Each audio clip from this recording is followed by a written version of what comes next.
Hi, I'm Pratim Ranjan Bose, and you're watching podcast with Pratim presented by Iravati Research and Communication Center or IRCC. This is the second part of the discussion with Mr. Sood on border security. Sir, the first part you spoke about quite extensively on the policy gaps, and you also given the policy prescription to that how the situation can be or how the whole operation can be modernized or should be modernized.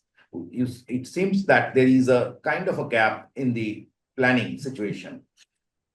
Now, so that takes me to the next part, and where I would like to discuss on particularly on the Indo-Bangladesh border, which is third longest in the world and is passing through the marshy land. There is a mangrove forest. There are rivers of at least 700 kilometers straight. There are at least two or three large rivers, Brahmaputra, Ganga, etc. And if we talk about the population, there are places like Hili in Dinajpur where people are on the zero line to the extent that the zero line is passing through someone's courtyard or someone's kitchen. Now, on top of that, our relation with Bangladesh is complicated. We have a love-hate relation. You said that we took 25 years to do fencing, 75% of the length. But that probably also talks about our failures. It is a question whether we could do it in 15 years. Because this is not a very, one should always ask that question, that whether we were adequately focused. So, do you think that this border now needs special attention?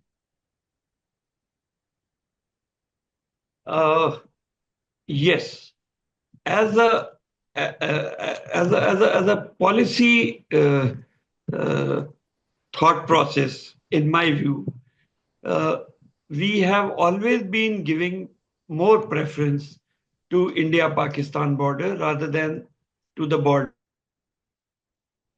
in the east. I'm reminded of an anecdote where some problem occurred on the eastern border, and one of our officers, senior officers, stated that the quality of officers here is not good on the Indo-Bangladesh border. My submission to that officer was that it is not that their quality is bad, it is that they are put to more challenges along these borders. So if you have more challenges, you have chances of success, you have also chances of failure. So as a policy decision, we need to focus more on our borders on the east. See, what is the problem on the India-Pakistan border? India-Pakistan border, ahead of the fence, there is no population. Below Jammu, there are no firing incidents. There are no attempts. There are hardly any attempts to cross over the border wherein we have to resort to firing. It is upward of Punjab border that problems occur, which is only about 200 kilometers with BSF. The remaining is with the Indian Army, and so we have and on the other hand, on India-Bangladesh border, we have, as you said, marshy land, riverine land, zigzag boundary passing through villages, boundary passing through even houses. 165 odd villages, if my memory serves me right, are located across the fence. Fence, as you must be aware, it has been constructed at 150 yards because of the agreement or the guidelines for the border guarding forces, wherein it is prescribed that no defense related structure can be constructed within 150 yards, not meters, on either side of the border. So fence has to be constructed at 150 yards. It has been constructed, but those villages could not be relocated.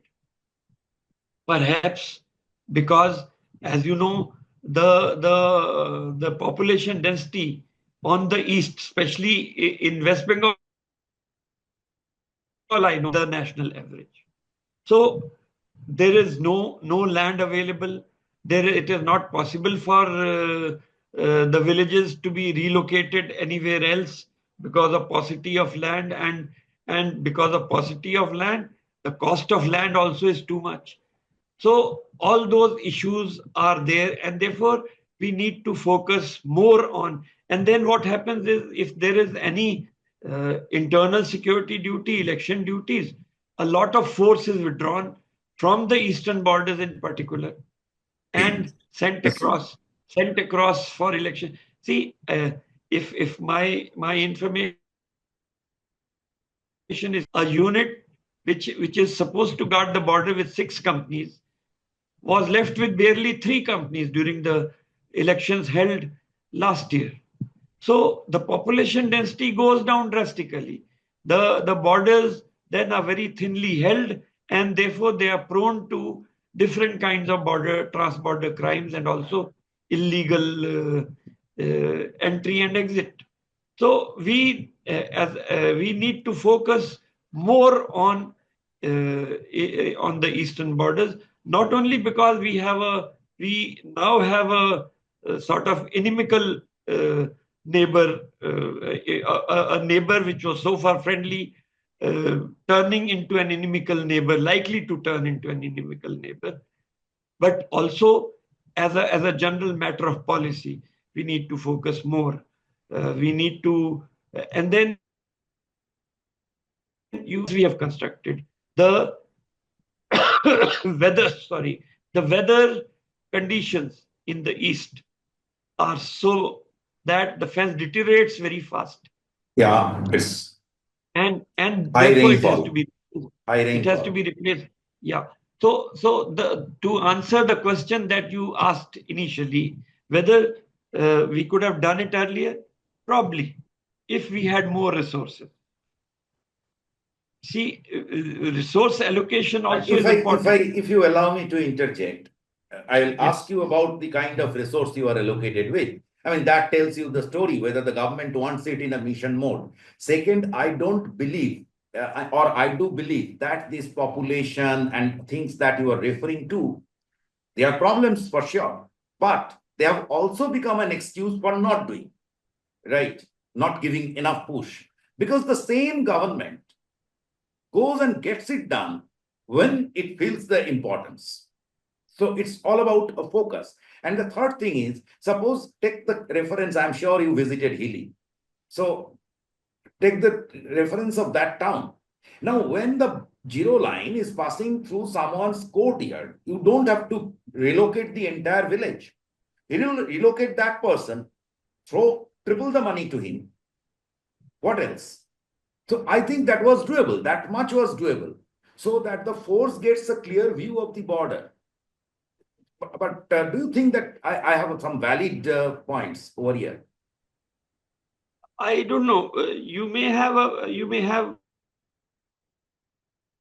view. The problem in uh, along the eastern borders is this only, that uh, paucity of land, paucity of resources probably makes it difficult, and also the agitational approach that the Yes. population in general in the east. I'm not only talking of Bengal. In general, in the east, that they have. So that is there. Do you get So sufficient support from the state governments on this side? yeah, I have commanded North Bengal frontier for 3 years. I've had no problem. In fact, I found West Bengal to be one of the best in implementation of border area development program.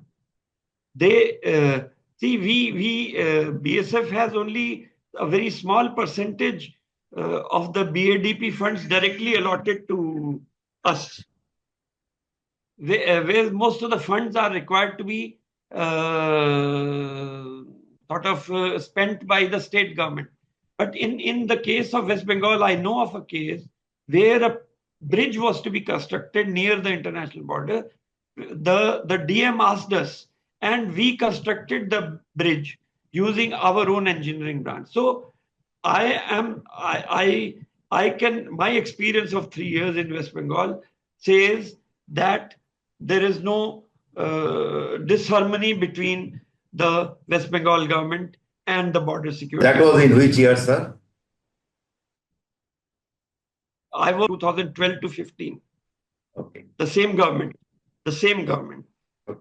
And the central government was earlier Congress, now later on the BJP.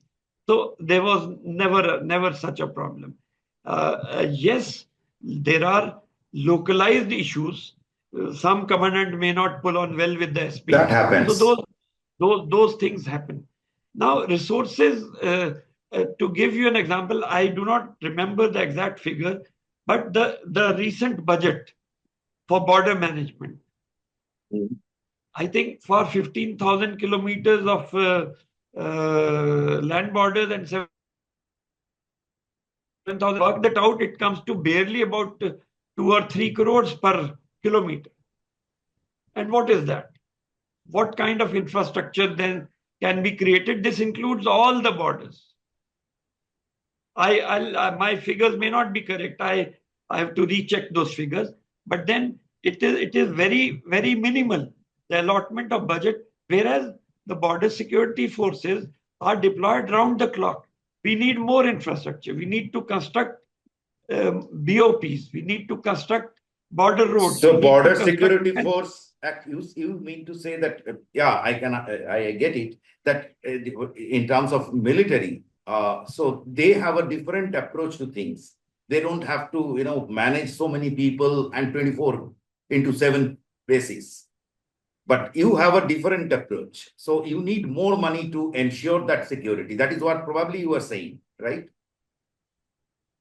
No, I mean to say that the eastern borders, which are remote, which population is living in very difficult conditions. There are no infrastructure available. Right. You need to develop those borders. You need to provide them alternative means of sustenance so that they can be weaned away from crime. So while security must remain your focal point, it must also factor in the convenience of locals, the border management as well as border guarding efforts should be, besides security centric, should also be people centric. After all, what is our mandate? The mandate of BSF are threefold. Number one, to promote a sense of security amongst people living in border area, to prevent trans-border crime, and third, to prevent trans-border smuggling. So if promoting a sense of security was not the most important, it wouldn't have been placed at the first place. So we must promote a sense of security amongst the border population by creating infrastructure, by creating schools for them, by trying to provide livelihood for them, more schools, more other activities. So I mean, therefore the border management needs to be allocated more funds. So while the government has increased the coverage area of BSF from 5 kilometer to 50 kilometer, but so I think ideally that was for the border development, ideally, but practically you don't have the funds to take care of that. Is that so? No. That's an entirely different issue. You see, since BSF operates, and therefore the government had given us certain powers under the provisions of CRPC to operate up to few kilometers. It was 15 kilometers along all other borders except in Rajasthan and Gujarat. Gujarat was 80, Rajasthan I think initially also was 50. And in the northeastern states, which are very narrow, it was the entire state. But then they have increased our jurisdiction to 50 kilometers. But then where are the resources? Where are the troops? What is our training for these tasks in the depth? And are we not treading upon the police jurisdiction? Police jurisdiction is to detect crime and investigate. We have no investigative powers. We have no training for investigation. We have no training for search and seizure operations. We have no knowledge of the legal provision. So, the government in its wisdom has increased the area in Assam, Bengal, and Punjab to 50 kilometers. And all of them are very densely populated. So, firstly, we have no troops to take out from BOPs to patrol those areas. And why are we then resorting to Panipat syndrome and trying to prevent crimes from a depth instead of trying to control crime from very close to the borders? So I personally am not in sort of love with that kind of notification in increasing our jurisdiction. Let us be a first-class border guarding force rather than be a third-class police force. Let the police do its work, allow us to do our work. So that is it. So we need to develop the areas so that population is weaned away from committing crime.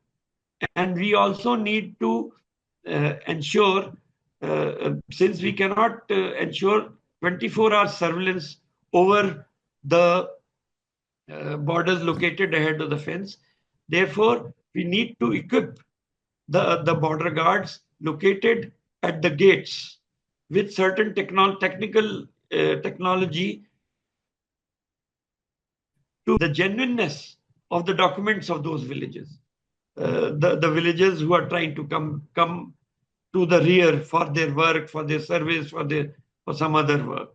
So we need to introduce technology along the border gates also, so that we are able to identify the genuineness of the papers.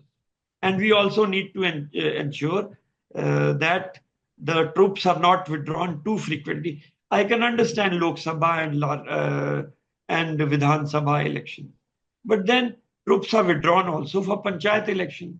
Troops are also withdrawn for, say, Tripura Tribal Committee elections or Gram Sabha elections or Panchayat elections in Kashmir. This is sure. 140 companies of BSF, which is. And then this election keeps on going for 2 months. So, I mean, that's quite strenuous. So 2 months means 2 months means 1 month you are withdrawing troops, preparing them.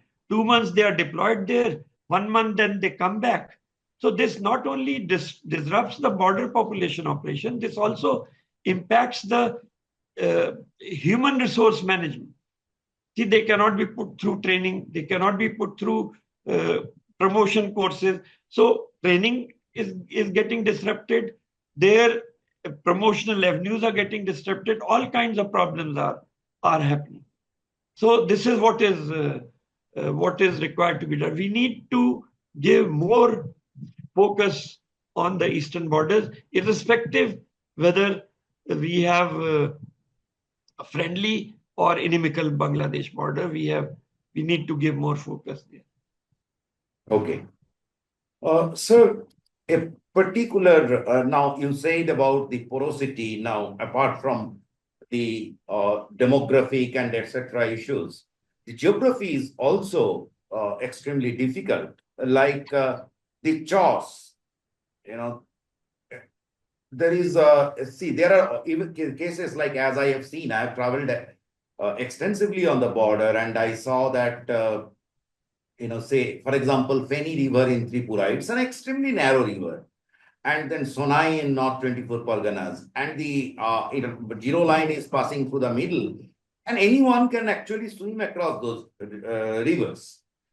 That is one challenge. Second problem is the chores on Brahmaputra. Ganga, and etc., which are seasonal in nature. Brahmaputra, the river is as wide as 10 kilometers.